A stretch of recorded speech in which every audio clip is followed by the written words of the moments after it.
Now, on the 10th day of Russian invasion in Ukraine, Russia has announced a temporary ceasefire in Ukraine in order to ease the humanitarian crisis. This is according to reports by the Russian state media agency Sputnik. Russia's defense ministry announced the ceasefire to allow civilians blockaded during the fighting in two major cities of Mariupol and Volnovakhain to evacuate. Earlier, Mariupol's mayor, Vadim Boychenko, had stated that the city was under blockade by Russian forces after 10 days of ruthless attacks. Сегодня, 5 марта, с 10 часов утра московского времени, российской стороной объявлен режим тишины и открыты гуманитарные коридоры для выхода мирных жителей из городов Мариуполя и Волновахи. Гуманитарные коридоры и маршруты выхода согласованы с украинской стороной. The key port city of Mariupol has been under intense attacks for days now. People in the city have no access to water or electricity.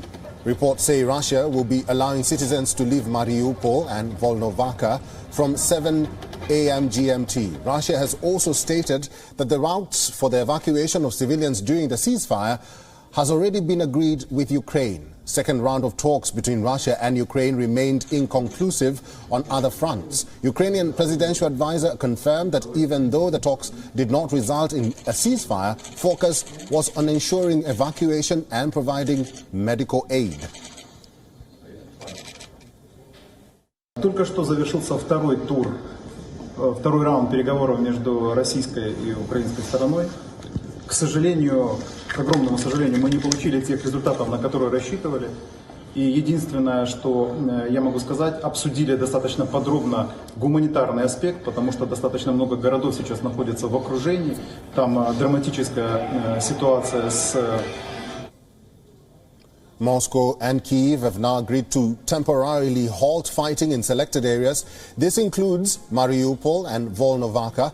200,000 people are stuck in Mariupol, while 20,000 people are stuck in Volnovakhain. The two sides have agreed to form a humanitarian corridor to ensure safe passage of those who are stuck in these cities. Officials say that civilians will start being evacuated from Mariupol on Saturday. City Hall announced that it will be possible to leave the city by private transport.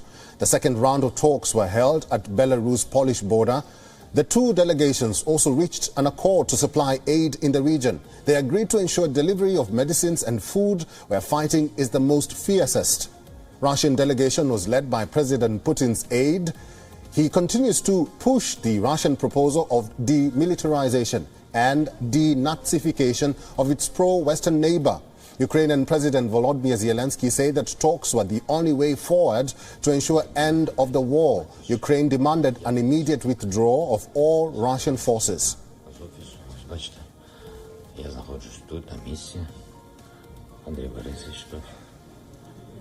Well, our correspondent Anas Malik is on ground zero getting us all the latest updates. Listen in to this report from Lviv in Ukraine.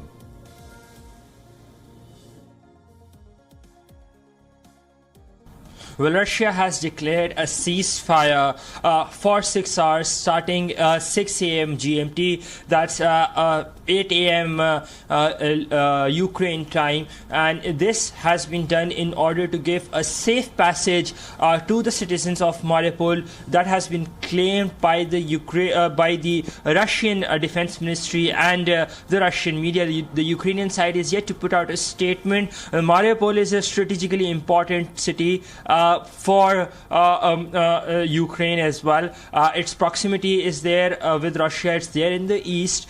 It's closer, and what you have to understand is that it's been hit by the conflict quite intensely and immensely. Lots of civilian casualties have been reported over there. Yesterday we saw the last of the television convoys leaving Mariupol. So this has been given as a window by Russia for the citizens, because we understand that they were facing a lot of resistance from the citizens within Mariupol as well. Now, it is pertinent to mention that amidst the reports of President Zelensky Zelensky leaving the country. He's come up with an Instagram video saying that he's there in Kiev, and he is the operations and functions are going as per routine, and that rumors should not be given a heed to. The migration status, the refugee influx that continues. More than 1.2 million people from Ukraine have fled in the past 10 days.